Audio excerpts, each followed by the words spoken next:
there. Lately, I've been combining wood and resin to create what I call earth rings, using Smooth-On's EPOXACAST 690, UVO pigments, and Cast Magic powders. I combine them with interesting pieces of wood to create some really neat effects. I'd like to show you my process.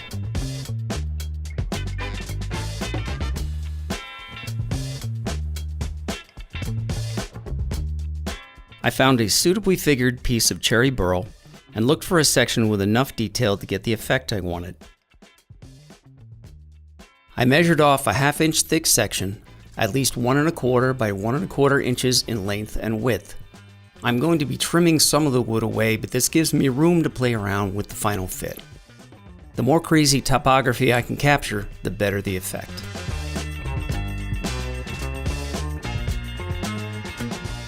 I knew what size ring I was making ahead of time, so to save on resin and machining time, I drilled a 1 1/4 inch diameter hole in a 2 inch square piece of 3/4 inch thick HDPE that I had available, using a Forstner bit and a jig to secure the HDPE. Many traditional ring blanks are 1 1/2 inches square, so by casting into a round space, I used about 40% less resin. The HDPE will separate easily from the cured resin. I could also have used nylon, acrylic, or wood sealed with acrylic lacquer. I'll be applying a mold release later as well. Using the hole I cut as a stencil, I marked off the section of wood I wanted. I wanted the wood to make up a bit more than half of the space of the ring blank. I made a rough cut and then sanded the wood down to match where I marked it off.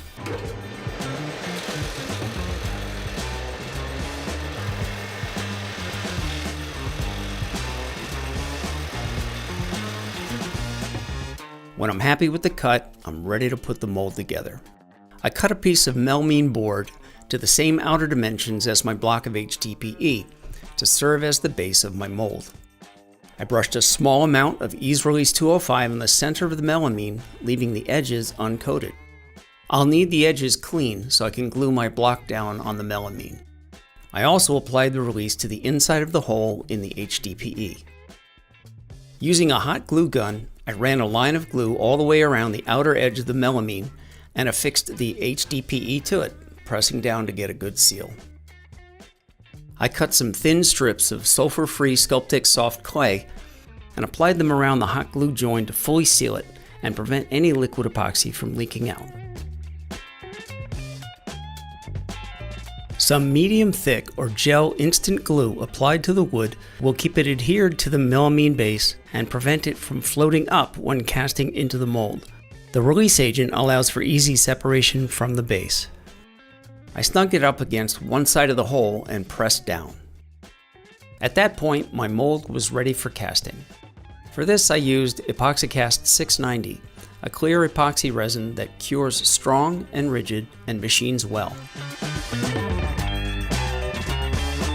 I measured out my EPOXACAST 690 in a 100A to 30B ratio by weight per the technical bulletin.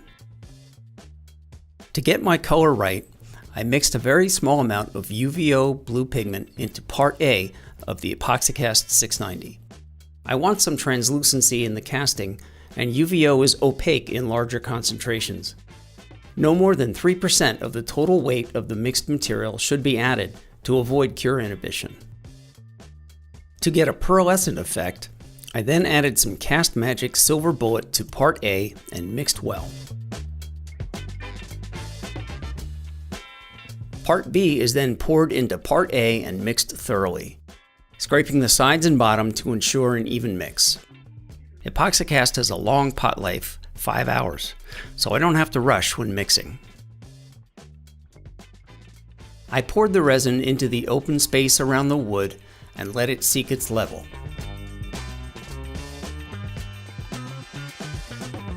EPOXACAST is a low viscosity resin and de-airs easily, but with a highly figured piece like this, I like to use a pressure chamber whenever possible for my castings.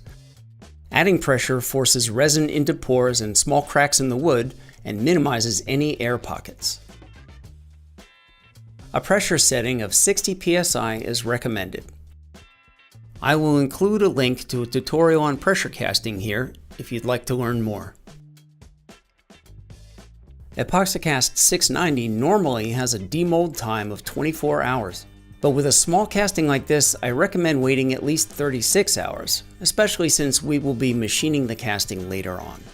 This resin generates heat in proportion to its mass and needs this heat in order to cure. Because the calculated cure time is based on a larger mass, a smaller amount like this will need longer to cure. Once pressurized, I can leave the piece to cure. Since I share this workspace with other people, for safety, I left a note indicating that the pressure chamber is in use. After 36 hours, I'm ready to demold. I opened the pressure valve and waited for the chamber to depressurize before opening it.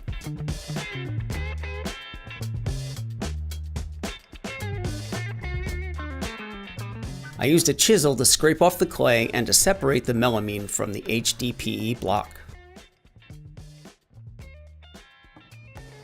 I supported the HDPE on blocks and tapped a wooden dowel in the center to remove the ring blank.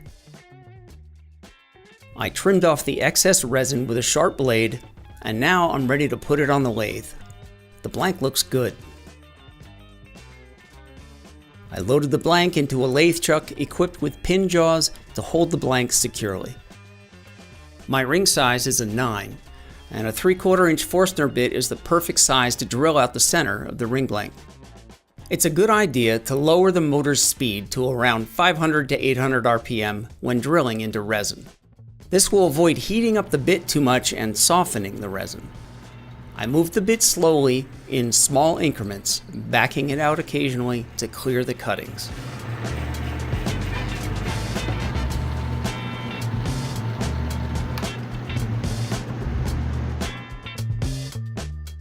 I loosened the pin jaws and backed the ring blank out a bit more than the final width of the ring, and retightened the chuck. Using a parting tool, I cut the ring slightly wider than my final width, using steady but gentle pressure.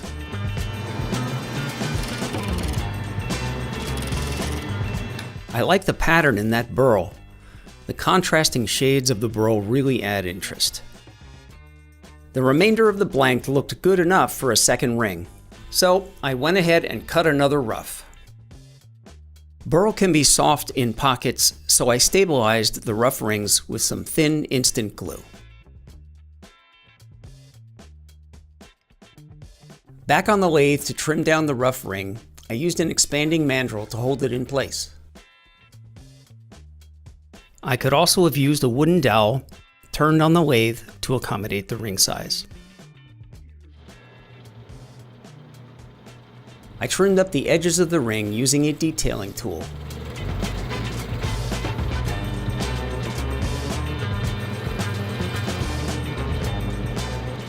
Using a roughing tool, I brought the height of the ring down to approximately where I wanted it, then switched to the finishing tool to shape it.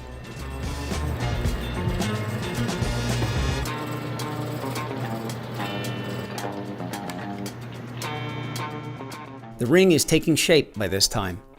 I brought it over to the sander to clean up the edges a bit, then back for more shaping. This happened a lot.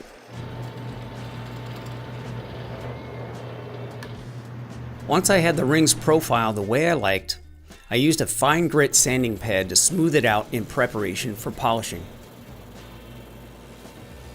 A paper towel works for me to get the dust off. I could use compressed air or a microfiber cloth too. One way to quickly add shine to the ring is to use successive coats of thin instant glue while the lathe is turning on low speed. Move quickly and only use small amounts of glue at a time. Once I was happy with this part of the coating, I took it off the lathe and coated the inside and edges, using a small amount at a time as it cures quickly.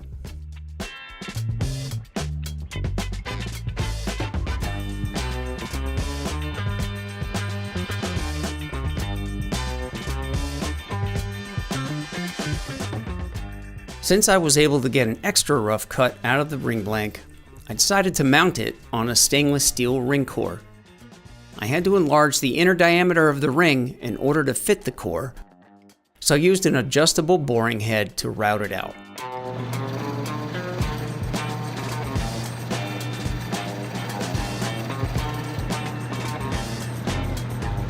It took a few passes to get it right.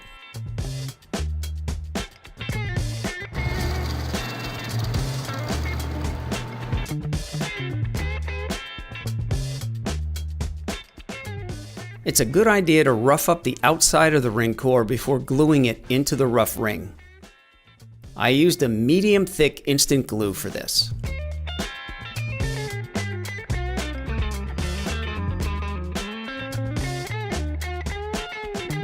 After mounting the ring onto an adjustable mandrel, I then went about shaping it, evening up the edges to align with the ring core.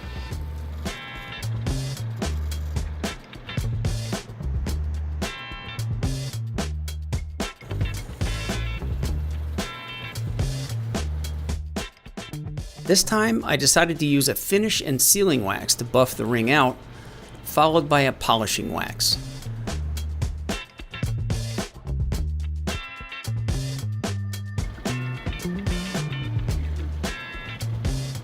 This left a rich, lustrous satin finish.